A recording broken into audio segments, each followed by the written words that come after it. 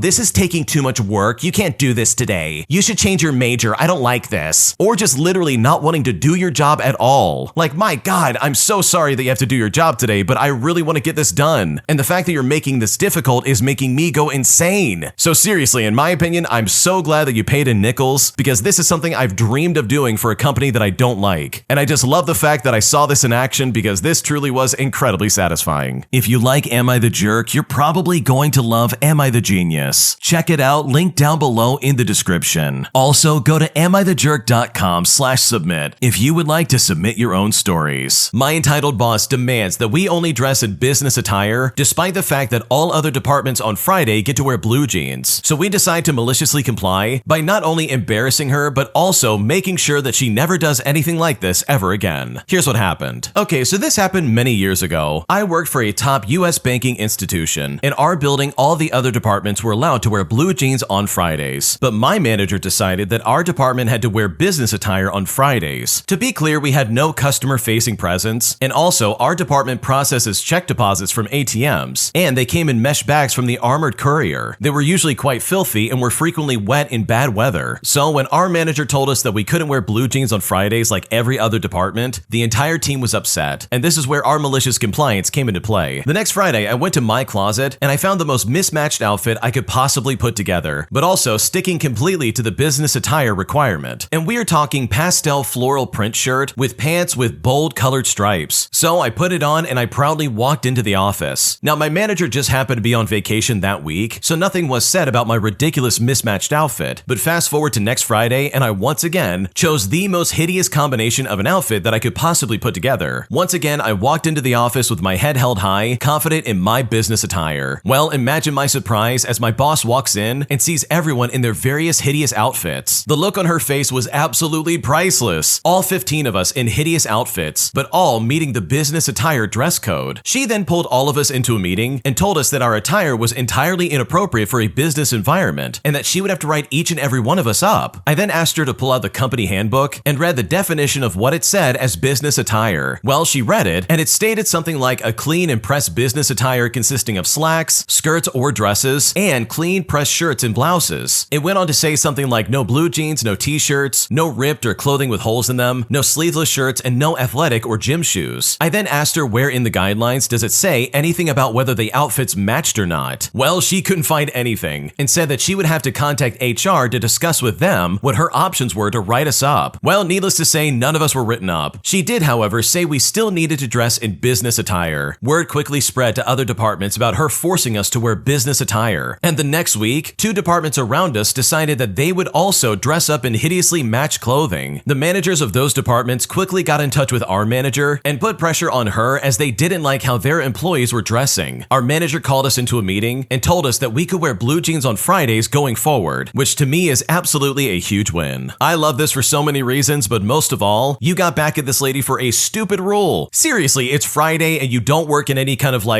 customer-facing position, so there really is no reason why you can't just wear blue jeans in the back as you're looking at checks and all this other stuff. Like, she could have easily bent the rules and been like, okay, wear blue jeans on Fridays, it's not a big deal, and then that would be that. Like, seriously, just give it a rest. So good for you for following the rules, but also showing her how stupid she was acting, because honestly, her attitude was incredibly annoying. Am I the jerk for not wanting to come to my mom's house, all because my sister's fiance is always there? Because right now I'm honestly very frustrated and I don't know what to do. Here's what happened. I'm a 26-year-old female and I just want to know if I'm overreacting about this situation. So for a bit of backstory, my sister and her fiance got engaged in April of 2024. She comes home nearly every weekend and he always comes with her. I lived at home from January 2024 until October of 2024, all while I was finishing my clinical rotations. My dad had cancer and life was truly a mess. I didn't really notice then how much I didn't like having my sister's fiance around every weekend because at the time I was living at home and was able to relax the rest of the week away from him. I moved an hour away for a new job in October of 2024 and would come to my parents nearly every weekend because of my dad and his condition. Sadly, he passed away this January and my home visits have been much less frequent, which has caused some tension with my mom while also having to deal with the stress of the drive. I was super close with my dad and I wanted to spend as much time with him as I could just in case. I went home this weekend to visit and I already wasn't feeling great because I've had a sinus infection all week and I jacked my knee up at work. I knew my sister would be home this weekend, but she made it sound like her fiance wouldn't be there. Well, surprise, surprise, when I walked in the door, I saw him and instantly I felt this irritation that I hadn't felt in a while. I was nice and cordial, of course, but I was truly disappointed knowing that he was there because there was so much I wanted to talk to my sister and mom about alone, primarily related to my dad. Now, he's not a bad guy, but he is super sarcastic and not a very touchy-feely kind of guy, so I'm not comfortable sharing any of those feelings in front of him, and I can barely bring myself to talk privately with my mom in my parents' bedroom, all because of my dad. The other thing is that he's not nice to my dog at all. He yells at him a lot and acts all annoyed with him all the time, and my dog can be annoying, but he's generally well-behaved. He just asks for pets sometimes, and this annoys her fiance. Well, I started feeling physically worse and felt the trip was overall a waste since I got no actual time with my mom and sister since they were busy doing wedding planning stuff. The wedding is in May, so I'm obviously not mad at that, and they were getting their hair done and so on and so forth. Well, I just decided I didn't feel good and I wanted to go back home. So I texted my mom that I was leaving and that I was sorry about the short notice. She then texted me later to see how I was doing, and I said I was feeling somewhat depressed and just sick in general. Now, I don't know why I did, but I also told her the stuff about my sister's fiance and how I didn't feel comfortable talking with him around or how he treats my dog. I told her that she'd have to come visit me from now on because I just don't like feeling uncomfortable in the place I used to live, and I want my dog to feel free to be a dog. Now, at this, she kind of made me feel bad, as she said that he was going to be family, but I told her that he's not family to me and he never will be, and I think it's then that I realized just how much I don't like him when I said that. My sister would be devastated if I ever told her that, so I won't do that, but I genuinely just don't like the guy. He is sarcastic, he can be rude often, he thinks that he's always right, and picks on my sister at times with things that bother her. They are always play arguing, and what I mean by that is that they argue but in like an unserious tone of voice, but the content is the same every single time. I don't know, I think that some of these things have just been crawling under my skin for a while, and they're just bursting to the surface now. The other small thing that bothered me was he didn't show any emotion when my dad was in the ICU ICU or at his funeral, and he knew him for 2 years. He just sat there emotionless as my sisters, mom, and I bawled our eyes out. I know people deal with things differently, but it still bothers me to this day. So truly, am I overreacting in this situation? And please be honest with me, because I don't want to lose my family relationships, all because I don't like one person that I won't have to be around all the time. I'm just feeling somewhat guilty, but also struggling to decide if this is just a boundary of mine or if I'm being too harsh. What should I do? Okay, honestly, I think you are overreacting just a little bit, and I think you may be grieving the loss of your father. And in that regard, I really am sorry for what you're going through, and I'm so sorry that he passed away. Like, that really must be so hard, and I can only imagine going through that. And in my opinion, it kind of sounds like you're taking it out on this fiance, because from the sounds of it, the only bad thing he does is get annoyed by your dog. Like, sure, he's sarcastic and he doesn't really take things seriously, but that doesn't mean he's a bad person. And just because he didn't cry at the funeral or show like any emotion, doesn't mean that he wasn't sad and that he didn't like care about your dad, because I'm sure that he did. And in regards to your sister and fiance having this weird relationship, honestly, it all just kind of seems harmless, and it seems like you just get annoyed by it really easily. But with all that in mind, if this guy really bothers you and you really don't like being around him, then that really is the one thing you can control. You can just choose to not be around him. And sure, that's easier said than done, I totally get it. But aside from him yelling at your dog, it doesn't seem like he's really doing anything to offend you or anything like that. So yes, in my opinion, I do think you're overreacting, and I really think this is something that can be easily solved. Am I overreacting for leaving my birthday dinner after my fiance announced a fake pregnancy? Here's what happened. Okay, so last night was my birthday dinner, and it was just a chill night with family and friends. Everything was going great until my fiance stands up to give a special toast. Then, out of nowhere, he says that we're so excited to announce that we are expecting. And it's like, wait a second, what are you talking about? When he said this, I just stared at him like he lost his mind because I am not pregnant. And at this point, he is smiling and my mom is crying and his family's clapping while I'm sitting there wondering what in the world is going on. I finally ask what he's talking about, and this man with a straight face says that he's been manifesting it and it's only a matter of time. Well, once he said that, I was done. I then got up and I left the restaurant. He then followed me all mad, saying I embarrassed him and I should have just gone along with it for the night. And now his family is blowing up my phone saying I ruined a beautiful moment. And it's like, seriously, what is that even about? So honestly, was I overreacting in this situation? Because right now I'm honestly still incredibly pissed off. Oh my gosh, no. First off, you did not overreact, but also that is a huge red flag. You mean to tell me that this guy at your birthday dinner seriously made a fake pregnancy announcement? Like, are you kidding me right now? What is going on? That is such a toxic thing and so unbelievably weird. Like, I do hope you've informed the family that yeah, he was lying and that you're not actually pregnant, because there's no reason for anyone to be like, oh, you ruined a beautiful moment. It's like, hey, stupid, I'm not pregnant. My fiance literally just lied to all of you. So no, you didn't overreact, and in my opinion, I think you did the right thing, because what he did to you was completely unacceptable. My mom expects my husband to reach out to her for her medical procedure, despite the fact that he's currently in South Korea, saying that he simply doesn't care, and that if he did, he would reach out in the way that she wants. And I'm honestly so annoyed that right now I don't know what to do. Here's what happened. So my mom is getting a hip replacement tomorrow, but she always has medical procedures done, and this does happen pretty often. My husband and I are apart as we wait for our marriage visa to come through, and I'm very lucky I get to see him 3 times a year in his home country of South Korea, and I'm seeing him in a few weeks. From the previous times my mom has gotten procedures done, she always complains that my husband doesn't reach out to her. Last summer, she was in the hospital due to a stomach issue, and she asked if my husband knows. Now, I'm sorry, but why would I tell him about my mom being sick to her stomach and in the hospital? I told her no, and that it's her private medical business. She then freaked out and claimed that I'm embarrassed over her. And I'm sorry, but what will he do about this? He's not even in the same country as us. I was also in the ER last summer with high blood pressure issues, and of course my husband knew, and he was supportive through phone calls, FaceTime, and text messages. But he is in a different country, and there's nothing seriously that he can do about it. My mom told me just now that my brother's girlfriend wished her good luck on her procedure, and then complained that my husband didn't reach out to her. My husband did say to me over the phone that he wishes her good luck, and I told her just that, but she claims that I probably didn't even tell him. She also said he's doing this all wrong, and I said, well, you can either take the best wishes that he's sending your way, or just continue whining. She didn't say anything after that, so I'm hoping that's the end of it. But I don't know if I'm being rude and if my husband is wrong. I just don't know why every time she has a medical procedure that she wants my husband to know and judges him if he doesn't reach out to her. I'm very private about my medical history, and if I'm in the hospital or going to a doctor, I don't want everyone to know, but I guess we're different in that sense. I just hate the fact that she's criticizing my husband over what I think is the dumbest reason. And at this point, I seriously don't know what to do. Okay, I completely agree with the original poster here because the mom in this story sounds really weird. Like, why is she complaining about this? The original poster literally relayed his message over to her mom. So why is she getting so upset that he isn't calling her personally? Like, that is so weird. I don't know. Maybe that's just me, but that just doesn't make any sense. Especially when the husband's in a different time zone. Like, the time you expect him to call you is probably like, what, 3 in the morning? So yeah, your mom is being super weird, and I think her behavior towards your husband is very childish. My entitled coworkers demand that I get them a new computer so that one of their interns can continue to do so well at their job. So I decided to maliciously comply by tricking them into giving them a system that literally is worse than the one they were complaining about. And I'm honestly so glad that I ended up getting away with it. Here's what happened. So I used to be the systems admin, engineer, and everything at a company of 300 people. Most of them were remote salespeople with laptops, and most of the salespeople had unpaid interns in this training program that, to me, seemed like an absolute nightmare. The interns were provisioned with any computer that I could cobble together, and part of the program was getting the commissions enough to earn an office and a computer. It seems stupid to me, but not my policies. These things were mid-grade Dell workstations when they were new, and had long surpassed their useful life cycle. The president, the co-owner, the vice president, human resources, and my leadership will not allow new equipment allocation to the interns under any circumstance. Not even $10 keyboards that come with new computers. It has to be decommissioned from an employee or sales rep to get into the hands of the interns. Well, another quirk about this company is that your service priority was determined by your performance in sales, which meant that mentors would advocate for their interns, and there was constant squabbling over who got less crappy equipment, and nearly every sales rep was a self-important jerk. One rep was having a particularly good year, and one of his interns had one of the better crap boxes, but complained about it constantly. I already pull the RAM and swap processors whenever possible. So this rep, we'll call him John for the sake of the story, calls me into his office every week or so just to disparage me because I'm the one responsible for his intern being held back. It's also important to note that reps are allowed to pay for gear for interns if they want to pay for it, but you know what? They never do. Eventually, the company vice president, who is, by the way, a self-important jerk that the president liked but failed utterly as a salesperson, calls me into his office to discuss my attitude. But I'm extremely professional at work, and I took the beating. The vice president knew the situation, but took John's side and ordered me to improve the situation in some way. Do something, anything to enable the success of the interns and make the sacrifices if I have to. So I thought, fine, let's do it. I had an off-brand computer case in my office that was gathering dust. It was there when I started, and I had no idea where it came from. Over the weekend, I transplanted everything in the intern's workstation to the computer case. Since it was coming from a Dell workstation, I had to remove all the slides and parts that make the things easy to service, but you know what? I made it fit. It was a rush job and a monstrosity, but I got the build time for it. I had to fashion a metal shim to cover the holes that the main board didn't extend to, but it worked and it had the same insides. Oh, and because it was such a mess, I had to leave a stick of RAM out since it wouldn't fit. Oh, and I may or may not have accidentally dropped the processor that I didn't need to remove and had to put in another processor from another machine that was slightly slower. I carefully removed the Windows sticker from the old case and put it on the new case. So I got to work early on Monday and I plugged it in. A few hours later, I got called down to John's office and figured that I was in for it. The thing was even crappier than before, but in a different and not better container. But when I walked in, I saw that the intern was beaming, John was beaming, and the vice president was beaming. They thanked me for my hard work and gave me a $5 gift card for a coffee shop. And I'm honestly blown away by these people's stupidity. Yeah, that's honestly one of those situations where these people just wanted a shiny new box and they didn't actually know what they were looking for. Like, seriously, these people are so dumb. They literally didn't realize that this computer was just as crappy as the other one, if not way worse based on what the original poster described. So good for you for getting one over on these people, because clearly they had no idea what they were talking about. Am I the jerk for forcing a woman to return the bag of cans that she stole out of the back of my truck, even though she was probably homeless and needed the money? Because after I told my friends about this situation, one of them freaked out on me about it. And now I'm starting to second guess if I did the right thing. Here's what happened. Okay, so I was out yesterday running errands, and I had a really big transparent bag of cans I was going to take to the bottle drop sitting in the bed of the truck. Well, I stopped to get lunch first, and when I came back out, the bags of cans were gone. So I drove towards the bottle drop, and sure enough, I saw a woman heading that way, lugging my bag of cans on the sidewalk. Well, I pulled over, and she clearly recognized my truck. I then accused her of stealing the cans from my truck, and she denied it. Well, that is until I said I was going to call the police, while also saying that the restaurant I was at likely caught her theft with their CCTV, so she can either admit admit that she stole them from me and return the cans, or I would call the cops. She then got angry and told me that money was tight right now, and it was just a bag of cans. But I told her that she didn't get to steal from me and play the victim. So it was either return the bag or I would call the cops. She tried to say the cops wouldn't care about a bag of cans, so I told her that we should find out. I was about to start dialing when she dropped the bag and then told me to go F myself. She walked away ranting and saying that I have no sympathy. I told my friends about this later, and one of their girlfriends absolutely went off on me. She went on a rant about how I didn't know what kind of situation that woman might have been in, and she could have been homeless for all I knew. So I should have just let her have the cans. We had a big argument and she left furious, and I was pretty sure I was in the right before, but now I don't know. So honestly, am I the jerk for what I did to this lady? Because right now I don't know what to do. Okay, maybe I'm alone on this part, but honestly, I don't think you're the jerk at all. I do not believe that thievery is right, and that woman had no right taking those cans out of the back of your truck. So no, you're definitely not the jerk because what she did was completely unacceptable. My middle school bully destroyed my self-confidence in a way that honestly devastated me. So I decided to get some revenge by literally turning the entire school against her in a way that lost her all of her friends, her status, and all of her popularity. And I've honestly never felt better about getting back at somebody in my life. Here's what happened. So my family moved to a new state when I was about to start middle school. It wasn't the first time that I had to start off a new year in a new school with none of my childhood friends, and it's never a fun experience, but this time was way different. This new school was a private school and it was small, and we're talking like 3 kids in my entire grade small. I went to a public elementary school before this, and I was very much the tomboy in the all-boys friend group, with a couple of less girly girl friends who also preferred things like video games and cool bugs. I'd always been pretty selective about who I made friends with, and before, I had plenty of other kids in my grade to choose from, but not here, because in this school, it was just 2 other girls, and we'll call them Hannah and Jessica for the sake of the story. Now, these 2 seem like pretty typical girls to me, and I'd seen their type before in elementary school. Hannah came off as a standard popular girl, though without the clique due to the population shortage, with Jessica serving as a sort of like one-person clique or henchman. Mostly, Jessica was just quiet and went along with whatever Hannah did. Now, given a choice, I definitely wouldn't have been friends with either of them, not because I had anything against them, but I just prefer to hang out with other kids who share my same interests. But I really didn't have a choice here. We were stuck together all day, 5 days a week, and I had no extracurriculars or young neighbors to befriend, so I just tried to make the best out of it. When birthdays or sleepovers happened, it would be me, Hannah, and Jessica, and it wasn't awful or anything like that. I had fun doing the stuff they liked, and I did my best to engage them with more universal interests, like drawing or info dumping about fairies or mythology, stuff like that. So basically, I became the slightly awkward second member of Hannah's posse. Things were okay for the first 2 years. On the second year, another girl joined our grade, and honestly, it did feel like Hannah and Jessica preferred the new girl to me, but I didn't mind as much, since I started making friends with a couple of the boys in the grade above ours, and some of the girls in the grade below me. She ended up only staying for 1 year though, and the year she left is when things suddenly changed. I came back from summer break for that last year of middle school, expecting things to be par for the course. The private school only taught up to 8th grade, so my friends in the grade above were gone, but we still hung out outside of school, and I even started dating one of them, not to mention that I still had friends in the grade below me. I assumed Hannah, Jessica, and I would all still be on friendly terms, but this was not the case at all. Suddenly, Hannah was treating me like her mortal enemy. She only talked to me to make snide or belittling comments, and every time I raised my hand in class to voice a thought or ask a question, she would scoff and roll her eyes, acting like whatever I just said was the stupidest thing she'd ever heard, and just disagreeing with or even arguing with me against everything. At one point, she even started acting like I was diseased or something like that, going to ridiculous lengths to avoid getting close to me or even touching me. I was a very outspoken and engaged student, and I loved to ask questions and talk to my teachers to learn more and discuss my thoughts, but the way Hannah was treating me was so demoralizing. I had boy bullies in elementary school who would tease me for things like my speech impediment and for hanging out with other boys and including the special education kids at lunch and recess. I have ADHD, and I had a really strong response to being rejected, and that meant I usually responded to that kind of bullying with aggression, and I got in a lot of trouble for beating up any kid who tried to bully me or my friends. But this was different though. All the things that Hannah did were these small, subtle things that I just didn't know how to react to, but they slowly chipped away at my self-confidence until eventually I just stopped raising my hand in class. I stopped speaking up and voicing my thoughts and opinions. I completely clamped up and went from a bright and confident extrovert to an uncertain and reserved introvert. It's a shift that honestly to this day I have not recovered from. I mean, girl bullying is on a different level, but at least I have solace of knowing that I got her back pretty good. As this was going on for the first half of the year, I was getting getting closer with my friends in the grades below me. The school was still small but expanding, so the 2 grades below ours had maybe a couple dozen kids all together, and they were all pretty intermingled with friendships because everyone just had to hang out together regardless of age difference due to the size of the school. Everyone sat together at lunch and hung out during recess, though the 8th graders had always gotten the first pick of the outdoor picnic tables when the weather was nice. And that's where Hannah and Jessica always sat, and whatever other kids felt like sitting outside that day would hang out with them. As time went on though, the other kids started noticing the way that Hannah was treating me. It was pretty blatant, at least after she started acting like I was some kind of leper. Hannah had never made much of an effort to really engage with the kids in the lower grades, usually just treating them more like an audience to her stunted popular girl aspirations, and more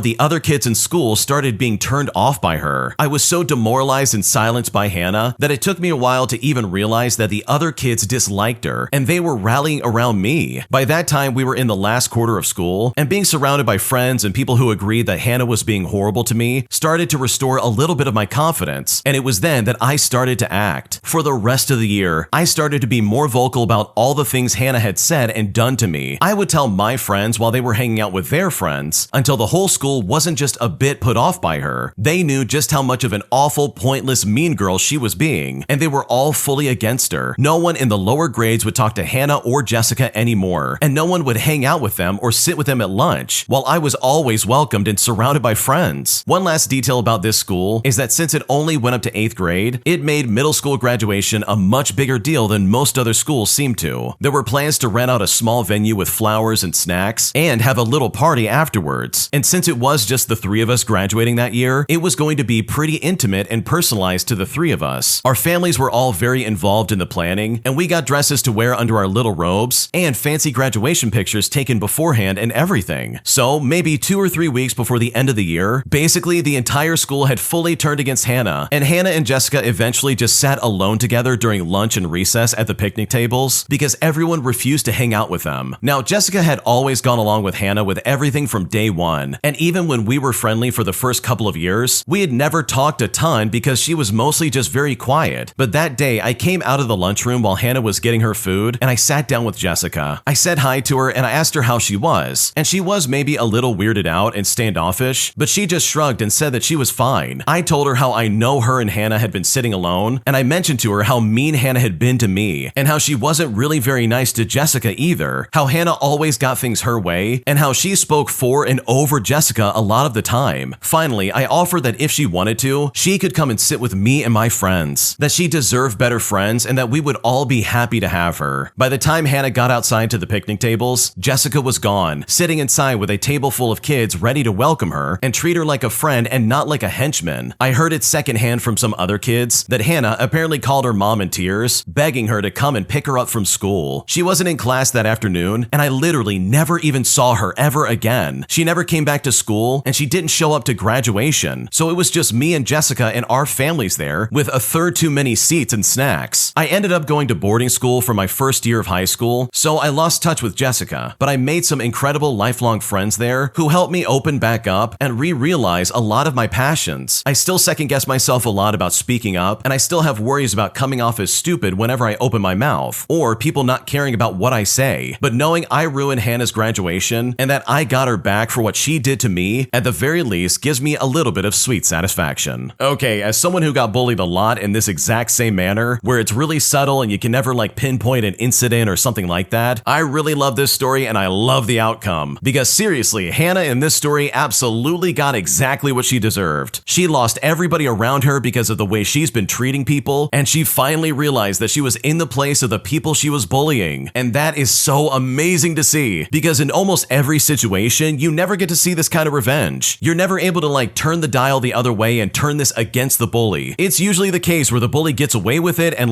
nothing's ever done about it. And that, in my opinion, is so unbelievably unfair. Seriously, that really sucks, and I just can't stand when that happens. Because I don't know about you, but this can absolutely mess somebody up. And it also always happens in middle school. Seriously, what is with middle school? That age group, man, I'm telling you, people are so vicious at that age. So seriously, good for you for getting back at this bully, because the end result that she received, in my opinion, is exactly what she deserved, especially if she's going to be treating people in the way that she did. If you like Am I the Jerk, you're probably going to love Am I the Genius. Check it out, link down below in the description. Also, go to amithejerk.com thejerk.com/submit if you would like to submit your own stories. My entitled sister got really mad at our mother after she defended me from some creeps at a bank, because right now I'm incredibly frustrated with her and I seriously don't know what to do. Here's what happened. Okay, so this happened on a day I had to take my truck back to the mechanic because it was running like crap. My former best friend was with me, and we decided to take a walk because the lobby at the mechanic shop was full with no seats available. While out walking along the sidewalk, we ran into a guy that was wearing a hood and had a black eye, and he was begging me for a lighter while holding half a cigarette. I told him I don't smoke, but he wasn't convinced and just kept asking me. Then he asked if there was some place he could get a lighter or matches for free. I pointed and suggested some place random for him to go, and then I just kept walking. But the guy kept walking ahead of us and repeatedly pointed at me while talking as if he was having a conversation with someone who wasn't there. Then he disappeared behind a building somewhere. My friend and I then went into a discount department store, and then by chance we ran into my mother. So we helped her out with her groceries and she gave us a ride. But her next stop was the bank, so we just waited in the car. I was looking at prices for car parts on my phone when suddenly there was a knock at my window. And when I looked up, it was the same guy from earlier. And this time he was accompanied by another guy who was sticking his head up against the driver's side window and asking for a ride. The guy was carrying an 18-pack of beer and saying that he'd give me 2 in exchange for a ride. But I was repeatedly telling him that it was not my car and not my decision. Now, I'm a fairly big guy, but I'm not super confrontational in situations like this. And I was just trying to get them to go away. Then suddenly, my mother appeared at the doors of the bank, yelling at them to get away from her car and to get away from her kids. The guy with the black eye started yelling at her, but she again told them to leave. But the guy was screaming at her like an angry 14-year-old, yelling that he didn't care. But my mother in turn repeatedly told him to shut up. All the while, the guy with a case of beer was trying to get the one with the black eye to stop it. And finally, after some time, they got him to start walking away. But he kept turning around to yell at my mother some more until he was finally across the street. The 2 guys disappeared behind some buildings and were eventually gone. I was so proud of my mother that day. She was 56 years old and she still went absolutely mama bear. But you know who wasn't happy about it? My sister, who looks for absolutely any excuse to blame our mother for anything. As soon as my sister found out, she started ranting about how our mother made a scene in public and was acting completely unhinged. I pointed out to my sister that if it had been her kids, she would have done the exact same thing. And while she denied this, I know it's true. My sister is no stranger to making scenes in public, especially when she's intoxicated, which was pretty much all the time. I mean, she's the one who's actually unhinged and has essentially lost all of her friends in the past 3 years because of it. In fact, she was so toxic, we had to evict her in late 2023. Anytime the incident where our mother scared off those creeps was even mentioned around my sister, she would go off and act like what our mother did was completely wrong, and she was wrong for even doing it in the first place. But not only is my sister a hypocrite, she was only doing that because it doesn't really matter what our mother does. She will find something negative about it, and then blow it out of proportion. She tried to make our mother the villain so she could lie to herself and think that she's not a bad person. But I've got news for you, sister. You are a bad person. A very bad person. The last time I saw my sister was a couple of weeks ago, and I kicked her off the property because she is not allowed to be here. She screamed at me for choosing our mother over her and said, "I hope she was worth it to you." And then she swore at me again as she drove off. But honestly, I'm still proud of my mother for the way she defended me because that situation was incredibly scary. Yeah, your sister is super weird. It sounds like she just doesn't like your mom for some dumb reason, and she's trying to find any reason possible to be like, "Oh yeah, look how bad of a person she is." And it's like, oh, okay, I get it. I see what's going on here. The sister is projecting her own weird insecurities onto the situation and trying to make the mom out to be a villain, when in reality, the sister is the bad person altogether. So yeah, I definitely believe the original poster when they say that their sister sucks, and I think you have a good mom who's willing to defend you in weird situations. Because honestly, what you dealt with that guy was really weird, and I would not want to deal with that in the slightest. Am I the jerk for taking an Uber home instead of sitting on a man's lap for over an hour and a half traveling back from the beach with friends? Because right now, my friend is calling me a massive jerk and that I ditched everybody instead of just going along with it. And at this point, I honestly don't know what to do. Here's what happened. So my best friend, who we will call Sarah, recently got a new boyfriend who we will call James, and she is over the moon into him. Sarah is also one of the very few people that I hang out with. She recently met James's friend group, a group of guys, and they invited her to go on a beach trip with them. Sarah begged me to go with them and kept insisting I join even when I declined the offer about 4 times. But eventually, I just agreed to go to get her off my back about being sad and alone. Now, I was told that I would have a ride. Sarah and I were the last to be picked up, and when they pulled up, there were 4 guys in a 5-passenger car. Well, I see this as my way out, and I say, oh, well, it looks like there isn't enough room for the both of us. You can go enjoy the beach with your boyfriend. I don't mind staying behind. Sarah tells me that it isn't a big deal if she sits on James's lap to make it work, and immediately I feel on edge. It turns out James was the one driving and said he wouldn't trust anybody else to drive his car. He told me that I would be the one sitting on someone's lap because there's no way he would let Sarah do that. But the thing is, I don't know these guys at all. I pull Sarah aside and I tell her that I'm not comfortable, thinking that she would help me out or something like that. Instead, she encourages me, saying that she thinks I would have fun and maybe even get a date. She is so into James and has been talking about this trip nonstop for over a week. So I decided to just do it to make her happy. 2 of the 3 guys offer up their laps, and I just pick the guy with the most leg room. We drive about 45 minutes from the nearest beach, so I really thought it wouldn't be too bad, except that I was told on the drive that we were actually going to a beach an hour and a half away instead. Well, my mood just became more and more sour. I never once relaxed, and eventually I find myself quietly fuming once my emotions set in. The boys that I'm squeezed into the back with just talk around me, physically leaning over me constantly and brushing up against me. Once we get to the beach, we set up and I finally find a moment to relax. I eat a sandwich I packed and I read a book, while Sarah and James are lovey-dovey and the guys mess around in the ocean. I was asked twice about why I only packed a sandwich for myself, and this was not said in a joking manner either. I mean, not once had I been asked to bring a single thing. When it came time to part where everyone was getting in the car, I just told James and Sarah that I had called an Uber to pick me up because I didn't want to sit on anyone's lap for an hour and a half. Sarah tried to argue, but my ride showed up and I just left. I then got a call from Sarah a few hours later. She called me a bad friend for ditching everybody. When I told her how the whole day was making me feel like crap, she told me I was being selfish and that I had been acting like a jerk all day. Now, I did not deserve that, but I am also pretty paranoid that I did something wrong. So truly, am I the jerk for taking an Uber home? Because right now I'm incredibly frustrated. No, you're not the jerk at all. Sarah sucks as a friend. I'm gonna say that outright because that is so unbelievably toxic. Like literally, she made you sit on a stranger's lap for an hour and a half. Are you kidding me right now? Like, I don't know about you, but that would make me incredibly uncomfortable, especially with everyone in the back just talking around me and brushing up against me. Like, I'm sorry, but that's really creepy and weird. And I can totally understand why you got in the car in the first place. Like, you're just trying to be a good friend and you're trying to make Sarah happy and be like, okay, it's not gonna be like that long, right? But for her to be like, oh yeah, we're going an hour and a half away, strap in. It's like, dude, are you kidding me right now? I'm sitting on a guy's lap that I don't even know. I don't want to be here. This is weird. Not to mention incredibly dangerous. Like, why would anybody advocate for you to sit on someone's lap like that and pressure you into that knowing that it's not safe? Like, what are we doing right now? And then for Sarah to come back and be like, you are so selfish. You're a bad friend. I can't believe you. You ditched all of us. And it's like, dude, no, I didn't ditch anybody. You literally put my life in danger to sit on someone's stupid lap saying, oh, you never know, you could get a date out of it. Like, seriously, Sarah's a moron. Like, are you kidding? So no, you're not the jerk. This is so weird of Sarah to ask of you. And the fact that she got offended over this and is somehow upset because you took a stand, like that, in my opinion, shows the real person that Sarah truly is. An entitled worker at a UPS store refuses to allow me to return my Amazon product while also claiming that it'll be $20 for a box, despite the fact that everybody told me it would be free. So I decide to maliciously comply by literally putting together a box with some box cutters and some painter's tape in such a way that would force this lady to repackage it and retape it in the way that she should have done in the first place. Here's what happened. Okay, so I ordered a faulty walking treadmill from Amazon that had a broken 3-prong plug. When I contacted Amazon, they told me I was past the return window and that I had to contact the manufacturer. Mind you, I was only 2 days past the return window, and I kindly asked to speak to a supervisor to see if a one-time exception could be made, as I am a Prime customer. And doesn't Amazon pride itself on customer service? So after Amazon refused to return the item, I contacted the manufacturer. Well, they also gave me the runaround and did not want to replace it either. So I contacted Amazon again, and I explained the situation to them, and now magically, I'm offered a one-time exception, and they appreciate my business so much, and they are so thankful for me being a Prime customer. Now, Amazon told me to take it to any UPS store, and they would package and return it for me for free. This was also confirmed via telephone with UPS. Now, for those wondering, I opened this package in February soon after I opened it, and I just moved it and threw away all the boxes and everything after cleanup. I get to the UPS store, and I lug this 50-pound contraption to the front desk, and I hand them a return label. The lady immediately looks at me and tells me I need a box, but I politely explained to her that I was informed by both Amazon and UPS that the return packaging is free. The woman then tells me at least 5 times that no, it is not, and that I need a box. For reference, I'm a college student who has 31 cents to my name. She then tells me that the box is $20, but I just spent my last $30 on medication, so I do not have $20. And I was told by multiple people that this was free of charge. She then rudely and loudly tells me that I need a box and that this is the policy, completely embarrassing me in front of multiple customers. And it's like, okay, fine. You want a box? You're gonna get a box. A UPS driver then tells me he will borrow some tape from the store and a box cutter and will help me tape up some boxes to return it. Now at this point, he goes back into the store and asks for tape to help me, and the lady at the counter tells him no, which is honestly not that big of a surprise considering the lady at the front desk. So I go outside to the dumpster and proceed to tape up multiple boxes with the help of the kind UPS driver and get some painter's tape from a nearby Little Caesars and somehow get it into the box. And trust me when I say this, even though I got it in a box or what you would call a box, they absolutely will have to repackage it and retape it because what I gave them was absolutely hilarious. Yeah, this is one of those scenarios where they absolutely are at fault and that lady behind the front desk should be fired. Seriously, this is unacceptable and I just can't believe that she's trying to be like, oh yeah, it's gonna be $20 for a box. It's like, no it's not, everybody said it's free. Sorry, but I'm not gonna pay you $20 for something that's free. I quite literally cannot stand people who don't want to do their job and then somehow shift the burden of doing their job onto the customer. That is honestly so obnoxious and I cannot stand that. Like seriously, get a life and get another job if you hate it that much. But don't put that responsibility on my shoulders just because you're too lazy. And the Karen behind the desk in this story absolutely was just that. She was lazy and she didn't want to do what she needed to do. So yeah, I love this malicious compliance because now whether she likes it or not, she's gonna have to repackage it and retape it whether she likes it or not. My entitled aunt is demanding that I move back home and take care of my grandmother full-time as her caregiver, stating that because I'm not working, this would be the perfect opportunity to prove that I care. But despite the fact that my grandmother was a monster growing up, I truly don't want to uproot my entire life just to take care of someone who has treated me so poorly. And at this point, I'm honestly so frustrated and I don't know what to do. Here's what happened. So my grandparents played a huge role in raising my brother and myself, as well as my aunt's 2 kids. Between her kids, me and my brother, my grandparents' house was a revolving door of children being dropped off while our parents worked full-time. As the oldest, I was expected to take on the most responsibility and became my grandmother's helper. My grandparents were awful verbally and emotionally, and they literally had no boundaries. I spent significant time in their home, constantly being ordered around and reminded how much I owed them. They lived in the house directly behind my dad's, so there was no escaping it. If they needed something, they called. If they wanted something done, I was expected to do it. At the age of 22, I was exhausted and I moved away. I've lived away from home for 8 years now, and recently I've been hearing about my grandparents' declining health. I was told my grandmother has dementia and my grandfather has limited time, but when I speak with them, they seem completely lucid. I've attempted to clarify their condition with my dad and my brother, but I've been met with vague, passive-aggressive answers. Anyways, I was recently laid off and called my aunt, as she has a strong professional network, and I was seeing if there's any other job openings that she might know about. Well, her reply was really harsh. She said to me, "I've got too much crap going on here to worry about you." But I didn't ask her to worry about me. I asked if she knew anyone was hiring. She then revealed the likely true reason she answered my call. My grandfather is in assisted living, and she, my brother, and my cousins are all juggling work and caregiving shifts for my grandmother, who apparently can't be left alone in the home anymore. And this was all news to me. She praised my brother and her daughter, comparing me negatively to them as always, then demanded I move home and become my grandmother's full-time caregiver because I'm currently unemployed. She then said that I had to give some to get some. When I politely declined, she blamed my refusal on my mother not raising me right, despite my grandparents essentially raising all of us. For reference, my mother left when I was 6 years old, and my grandparents undermined both she and my dad completely. They controlled everything about my upbringing, so I was essentially raised by the same people who raised my aunt, and now I feel like my aunt is trying the same manipulation with me. When I pointed out that I have no medical training and suggested they hire a nurse, she just dismissed it, claiming that due to short staffing, hiring a nurse wasn't an option. But I know exactly what will happen if I agree. I'll be trapped there indefinitely, sacrificing my life while everyone else continues normally. And this is just a black hole that I refuse to enter. So seriously, am I the jerk for refusing to drop everything in my life, move back home and become my grandmother's unpaid caregiver, all because my aunt's demanding it out of me? Because right now I'm honestly so upset and I seriously don't know what to do. Okay, first of all, I think you would be a fool to go back there and be a full-time caregiver, because for starters, that's not your full-time employment, so how would you even begin to know how to take care of someone like that? Not to mention the fact that you wouldn't be paid, but in reality, they're only trying to get you to do it because they don't want to, and they're too cheap to be like, okay, you need assisted living or something like that. Like your aunt even said it, she's like, well, you're not working, you could be her full-time caregiver, go ahead. And it's like, dude, why would I want to do that? Why would I want to take care of someone who verbally and emotionally mistreated me and who had literally no boundaries my entire upbringing? thing. You know, the same people who would use me and say, oh yeah, you're our helper and you need to do stuff if we say so. Like, I don't know about you, but I would absolutely move out as well and not go back for almost a decade if they did that to me. So the fact that your aunt's trying to pull that same stunt on you and pull you right back into a situation that you definitely don't want, in my opinion, is super toxic. So no, you're definitely not the jerk, because if I was in your shoes, I would do the exact same thing. If you like Am I the Jerk, you're probably going to love Am I the Genius. Check it out, link down below in the description. Also, go to amithejerk.com/submit if you would like to submit your own stories. My entitled coworkers absolutely make my life a living nightmare after they not only discredit me as a server, but also try to gang up on me the second I try to correct any of them. So I decided to get some petty revenge by quitting without any kind of notice just to mess up the schedule. Here's what happened. Okay, the best restaurants and coworkers I ever had came from when management had us all working as a team. Unfortunately, some places think waiting tables is an individual sport and only care about their own money, not realizing that working together makes all of you money. One night I got triple sat with 3 tables in my section after helping out my coworkers with everything, from running food to refilling drinks. As I was triple sat, no one helped me at all. Eventually, a server in the section next to mine took one of my tables, and it was honestly no big deal. The problem came when I took a table in her section since she took one of mine. She came over screaming at me how I stole one of her tables loudly in front of other coworkers, and I assumed it was for the theatrics of putting me in my place. When I kindly pointed out that she took one of my tables, and now I have a limited section, this server and a manager, who are all friends, kept telling me how I couldn't manage my section, so I lost a table. And it's like, well, maybe because I was triple sat while no one lifted a finger to help me out, and then uses this as some kind of opportunity to portray me as an awful server. Well, at that point, I mentally checked out. I ran my food, pretended to be busy, and selfishly only cared about myself. Oh, you're busy now and need ice? Well, too bad, so sad. You need to refill drinks? Sure, I'll get right on that. When I got home, I saw this manager put up the new schedule, and you know what? I purposefully quit without notice to intentionally mess up the schedule. The moral of the story is to treat everyone with respect and help your teammates. In this particular story, they didn't appreciate that I was being a good coworker. But if you treat me like crap, I won't only quit, but I'll also intentionally go out of my way to ensure that I don't help you at all. Okay, in my opinion, this is a great lesson for everybody to try and take in, because seriously, sometimes you have to look out for yourself. These coworkers and managers were not only super toxic for being like, oh, you can't handle your section by yourself, so I'm gonna take one of your tables, but also have the audacity to be like, oh, I can't believe you took one of mine, how dare you? And I think the original poster has it right. This was literally all just theatrical, and they're doing that just to make a scene. And it's like, seriously, come on, this is so stupid. What are we getting upset about? You're the one that's trying to discredit me as a server after you screw me out of getting anything done by triple seating me. And it's like, come on, man, that is so difficult. You quite literally sat everybody all at once, meaning that one of those tables is going to be waiting longer than the other ones. And so now the next, 2 hours are going to be me scrambling all over the place just to get stuff done? Like, that is so stupid, and it's something they did to the original poster. So truly, I don't blame you for getting revenge in this way, because these people truly suck. My entitled coworker stole my burger that I ordered from our restaurant and served it to a customer, saying that the customer comes first and that I can always get another one. And I'm honestly so blown away by this that I seriously now don't know what to do. Here's what happened. So I ordered a steak burger from my friend who works across the street from my restaurant. I trade in the discounted food that I get from work for drinks at the bar that he works at to save a few bucks. I see the burger come off the line in a to-go box, and I put it aside and go about my work as I still have tables. At one point, I see the downstairs chef come up looking frazzled. And for reference, this is a 2-story restaurant with a kitchen upstairs and downstairs. But I don't pay much attention to the chef, to be completely honest. Well, when I come back into the kitchen, I see that my burger is missing. I then ask my coworker about it, and he tells me that Jose, the chef, took it. At this point, I'm confused. I say to them, what do you mean he took it? He replies by saying, well, there was a problem downstairs and the kitchen had made a mistake and not made a burger that they needed. So he took yours and sold it to a customer because they had already closed the kitchen down there. I told him the burger was yours, and he just said that the customer comes first. Apparently, the other managers knew about the problem, and after he stole my burger, he assured them, don't worry, I found one. Well, guess what? He didn't find one. He stole mine without saying a word, without asking, without explaining, and maybe pleading with me to help him. He just saw a burger in a to-go box and sold it to the guest. I mean, the ticket was gone, so I doubt he even knew the temperature. He just panicked and stole mine and served it and crossed his fingers that the temperature matched the one the guest ordered, I suppose. And this is wildly unprofessional. I've been cussed out by chefs, disrespected, and all kinds of garbage, but never have I had my food just yanked away from me to serve to a guest with zero remorse. So at the end of the day, my buddy didn't get a burger, and I had to pay full price for my drinks, making this entire situation absolutely ridiculous. Wow, what that chef did was so unbelievably toxic. Seriously, this has got to be like some kind of health hazard, right? He literally served a burger that was sitting solo in a to-go box and then didn't even have the decency to replace it after he literally took someone else's food. Like, that's not only incredibly toxic, but so unsanitary. He doesn't know where that burger went. It could have been sitting there for who knows how long. Like, it probably wasn't even heated up properly. Like, what was this chef thinking? I know if I was in your shoes, I would report him immediately because this is really not okay. And you know what? The customer does not come first in this situation. If this guy really was thinking about the customer, he would have made something fresh instead of stealing from his coworkers. So yeah, I'm right there with the original poster because this is an incredibly awful situation. Am I the jerk for not showing up to my friend's birthday surprise for me, resulting in her literally acting like I don't exist? Because right now I'm incredibly hurt and I seriously don't know what to do. Here's what happened. Okay, so I turned 21 last December and one of my friends, let's call her Amelia, wanted to celebrate. She didn't bring me a gift, which is fine. I wasn't expecting anything extravagant, but she did bring donuts. But unfortunately, the issue is how everything went down. That morning, she texted me, "Happy birthday, girl. You better not be late because I brought something for you." I told her, "Oh my God, I'm sorry, I might be running late." But after I said that, she started sending voicemails telling me to hurry up. And then a few minutes later, she sent a video of herself eating the donuts and said to me, "This is what you get for being late." I arrived at school 10 minutes late and went straight to the library. I was stressed about a huge exam and I needed time alone. My mental health was at an all-time low and I didn't feel like interacting with anyone. I figured that she would understand that, but I guess not. For context, my birthday is December 22nd, but she only brought me something on December 30th. I wasn't mad about it, but it is kind of ironic. The next day, she started avoiding me and giving me an attitude whenever she was forced to talk to me. And then things got really weird. One morning, she and my other friend, who we will call Jasmine, were together ordering coffee. I was reading nearby, not really paying attention, and Amelia turned to me and said, "Hey, unknown, do you want something?" And I didn't realize she was talking to me at first, but when Jasmine tapped me and said, "Hey, do you want anything?" it finally hit me. She was deliberately refusing to say my name. Since then, she's been calling me unknown, making it clear that I'm dead to her. And the funniest part is that she's 22 and she's older than me. Like, girl, this isn't junior high. Acting this petty over donuts is ridiculous. At this point, I was genuinely confused. Did I really commit some unspeakable crime by prioritizing my exam over a surprise donut party that I never asked for? Eventually, I apologized and I explained that I'd been super stressed out and my mental health was a mess. I apologized to everyone in on the celebration and not just her. But even after that, she kept acting petty. Then one of Amelia's friends pulled me aside and said, "By the way, Amelia is still really mad at you. She had to fight to get those donuts for you because her grandpa drives her to university every day and he yelled at her for stopping to pick them up." And that's when I realized that this wasn't even about me. She was taking out her family frustrations on me over donuts. When her friend told me that, I felt bad. I knew Amelia had a complicated home life, but I didn't realize she literally got yelled at for picking up donuts for me. I felt guilty, but at the same time, she could have communicated that herself. I didn't ask her to do this, and I definitely don't think it justifies ignoring me, giving me an attitude, and calling me unknown like I'm some NPC in her life. So honestly, am I the jerk for not showing up to my own little birthday celebration? Because right now I don't know what to do. Okay, I'm gonna be completely honest with you. I don't think Amelia is actually your friend. It sounds like this is someone who's masquerading as your friend, and the second you didn't give in to everything she was asking for, she suddenly dropped the act and showed her true colors. Like, this lady sounds like an awful person. Like, for starters, I don't know about you, but if I'm having a birthday celebration of some kind, I'm gonna make sure that I get it to them on the day of their birthday and not 8 days later and be like, "I've got you a birthday present." It's like, dude, my birthday was 8 days ago, but thanks, I guess. And also, December 22nd kind of sounds like the time when like finals are going on, or there might be some kind of like final exam that's happening. And it's like, dude, how do you not know that people are stressed out? If I had a friend come up to me and be like, "Listen, my mental health is really bad. I'm stressed out because of a huge exam. I really just need time alone." Then I would be like, "Oh my gosh, I'm so sorry. Is there anything I can do for you? I love and care about you, etc." But Amelia stands there and says, "I can't believe that you inconvenienced me like this." And those supposed friends coming over and being like, "By the way, Amelia's still mad at you." They are just as bad, and they're literally just flying monkeys for Amelia. Like, seriously, you don't need any of these people. They all suck so much. And you can find better friends than this literally anywhere. Like, these people are seriously getting upset over a donut party that you never asked for. And this crazy idiot sits there and says, "Oh, this is what you get for being late," and eats all the donuts herself. Like, what? Could she not have just gotten it to you later and said, "Oh, sorry you couldn't make it. Here you go"? Like, what a weirdo. This is so strange to me. This is drama just for the sake of having drama instead of actually having something go wrong and to be like, okay, no, this is a problem. So no, you're not the jerk, but honestly, I think you could do so much better than these people. You don't need these kind of supposed friends in your life. life, because it sounds like they're dragging you down, and honestly, you do not deserve that in the slightest. My new manager pisses the entire team off after she makes our lives a living nightmare. Here's what happened. So I used to be part of a tech support team. We worked from a call center to provide support during working hours for the software that our company sold. We were a pretty autonomous team. We worked pretty flexibly and always looked after each other if anyone had to stay late to sort issues out, and we always got our time back or paid for it. And it was usual that some of the team would come in late if caught on calls. In general, everyone communicated and the team functioned well, and the flexible attitude definitely helped clients. Well, that is until our new manager came in. She was a strict 9 to 5, nothing happens without my say kind of person, and it really didn't take long to piss people off. Oh, you worked an hour over helping a client? I don't care, you still need to be at your desk at 9 o'clock. You worked over your hours? Well, manage your time better, you're salaried after all. It didn't take long for it to start, and there wasn't any discussion between team members, but the response was clear. If you are not flexible, then neither are we. 5 p.m. rolled around and people would politely disconnect calls even if not resolved. Call resolution metrics tanked, and eventually her boss showed up to get the root cause of the issues. Eventually, during a team meeting, the grievances came out, and it was suggested that we go back to being flexible with our time. Now, thankfully, to her credit, she did listen and did mend some of the relationships that she harmed with her harsh start to the business. And eventually, she genuinely seemed like a good boss once she gave the team some trust and some space. Wow, this is the first time I've ever seen a manager actually see the error of their ways, especially one that's micromanaging everything around them. Because here's the thing, especially at like a call center or something like that, where you're interacting with customers on a daily basis, sometimes those phone calls can go over and it's just the way that it is. You can't always escape it, and sometimes it's inevitable. So the fact that this lady came in here and said, no, you need to be out of here by 5 o'clock, and was completely unmovable in this regard, like that in my opinion is so sketchy. That is really annoying, and honestly, I would hate that if I was in your shoes. But I seriously think it's a massive plot twist that she actually listened to everybody and saw the error of her ways. Because usually it's one of those things where it's like, oh no, they're gonna go down kicking and screaming. But thankfully, it sounds like you had a really good boss, because this kind of result definitely does not happen every day. Today, I found out that my best friend is dating my ex-fiance, and after storming out of her house after finding out about this information, my best friend is saying that I'm the jerk and that I overreacted. And at this point, I honestly don't know what to do. Here's what happened. For some background information, my ex, who we will call Matt for the sake of the story, dated me for nearly 3 years. We lived together and he proposed to me 3 months before we separated. We were very serious, but our relationship had always been turbulent to say the least. We argued quite a lot, but we almost always made up within hours. The arguments could be extremely petty, sometimes over simple things like leaving the lights on or shoes being left out of place. Eventually, these constant arguments took their toll, and I just couldn't deal with waking up every morning feeling anxious about the shouting matches to come. So I ended the relationship. I was heartbroken, but I knew that for my own sanity, I was doing the right thing. When Matt and I would argue, I often reached out to my best friend. We'll call her Hannah for the sake of the story, and she would often assure me that he was being a jerk. Now, we had been friends for a very long time, maybe around 18 years. She's more like the sister I never had, and we tell each other almost everything. I didn't like it when she spoke negative about him, so I used to defend him, even when I was mad at him and was the one initially complaining. She often went too far, outright insulting him, calling him a man baby, among other things, and she openly admitted that she thought I could do better and that he was a waste of space, as he was often between jobs and I sometimes had to cover his share of the rent and bills. So as you can probably gather, Hannah was not Matt's biggest fan, not by a long shot. So imagine my surprise when, while casually offering to make me a cup of tea, she drops the bombshell that she and Matt are dating. I have never felt so betrayed in my entire life. I immediately started freaking out. I was crying, laughing at the absurdity of all of it. She was saying words, but I wasn't hearing them. I just had to get out of there, so I did. After a few hours, I had calmed down somewhat, and she had been calling my phone nonstop, but I had it on silent. I unmuted it and she called again, and I decided to answer. Well, she was not apologetic, not even in the slightest. Instead, she told me I was completely overreacting and that I shouldn't even be upset because I was the one who ended the relationship and the breakup was nearly a year ago. She said all I ever did was complain about him to her when we were together, so she didn't think I'd be bothered. In my mind, she is completely in the wrong here, but she's also not wrong that I was the one who broke up with him. She also isn't wrong that whenever I spoke about him, I didn't have nice things to say about him. So seriously, am I overreacting here? My feelings are valid, but maybe hers are too. I'm trying to see things from her perspective, but I'm just so hurt right now that I really don't know what to do. Wow, this is an awful friend. And trust me when I say this, she is not your friend. This Hannah lady clearly was like, oh yeah, finally you broke up with Matt? Time for me to step in and start dating him. She knew all of your insecurities about that man and everything you've ever ever complained about. She stood there and watched as your relationship fell apart, and she still felt like it was a good idea to say, oh, maybe I should date him. And that, in my opinion, is the mark of an awful friend. Like, why would you date a friend's ex-boyfriend? Seriously, that's a one-way ticket to losing a friend, especially when the breakup involved like you knowing everything about him. So truly, I don't think you're overreacting, and I think you have every right to be pissed off at Hannah, because what she's doing right now is super toxic, and in my opinion, there is absolutely no good excuse. Am I the jerk for accepting a friend's birthday celebration invite without first seeking approval from my roommate? Because right now, my roommate's very pissed off, and I seriously don't know what to do. Here's what happened. Okay, so I'm a 29-year-old female, and I recently got a text from my friend Courtney inviting me to a small girl's birthday gathering at a winery. I immediately said I'd love to go, and I asked if she had invited Emily, who's my best friend and roommate as well. Courtney responded and said yes, but didn't expect Emily to come since it is at 11 o'clock in the morning. For reference, Emily is a night owl, and she typically sleeps until late in the afternoon. I told Courtney I was excited and I would mention it to Emily to try and get her to come along. Well, later on, when I asked Emily if she was excited for it, she got defensive. She said to me, I find it weird that you would accept the invite from my sister-in-law before knowing if I would even go. She also implied that me potentially going without her would make her look bad, and that me hanging out with her family is a boundary for her. For some context, I met Emily over a decade ago through her brother, and we've all been a part of the same friend group ever since, though obviously I'm closer to Emily since we're roomies. I was invited to Courtney's wedding, baby showers, birthdays, and we've done group trips together. I've always considered Courtney my friend, not just Emily's sister-in-law. While most of our hangouts have been in group settings, I don't think that means I can't have a friendship with Courtney on my own. Emily also hit me with this hypothetical. What if I hung out with your sister-in-law without you? To which I responded, well, have you considered her a friend for 10 plus years? She also admitted that she regrets not having a stronger relationship with Courtney, but I don't think that should affect my ability to go to her event. As a side note, Emily is notorious for not responding to messages about plans, so I can see why Courtney reached out to me directly. And it's not like Courtney invited me instead of Emily. She invited both of us, and I accepted like any adult would. I want to be respectful of Emily's feelings and boundaries, but I also feel like this is more about her own insecurities than me crossing some kind of boundary. But I also see how it could be different because we live together. So am I the jerk for accepting the invite without checking with Emily first? Because right now, I seriously don't know what to do. You are not the jerk here. Emily's being so weird. The only reason she doesn't want you to go is because this is going to make her look like an idiot. And trust me, in my opinion, I think Emily is the idiot here. She's trying to police who you can and can't spend time with, and it's like, wait a second. You guys are fully grown adults. Emily cannot boss you around, and there's no reason why you should have to listen to her. She can't gatekeep and exert control over this friendship while also trying to be like, this is my boundary and you can't cross it. It's like, dude, that's not a boundary. I'm sorry, but that just doesn't hold up in my opinion. You literally are doing nothing to Emily. You're spending time with people that just so happen to be related to Emily. And it's not like these are toxic people. Emily's the toxic one in my opinion. She hasn't made any effort to get to know Courtney better, and then she has the audacity to sit there and try and police who you can and can't see. Like, I'm sorry, but that's not gonna happen. I don't think so. So no, you're not the jerk. I think Emily's being really dumb, and in my opinion, I say you absolutely go to that birthday celebration, because no one, especially a roommate, has any say over what you can or cannot do. When you subscribe, make sure to hit the bell to turn on notifications. To finish listening to all the stories, check out the playlist at the top of the description. And if you want some chill music to put on in the background, check out easymode.com. If you like Am I the Jerk, subscribe to Am I the Genius. Everything will be linked down below in the description.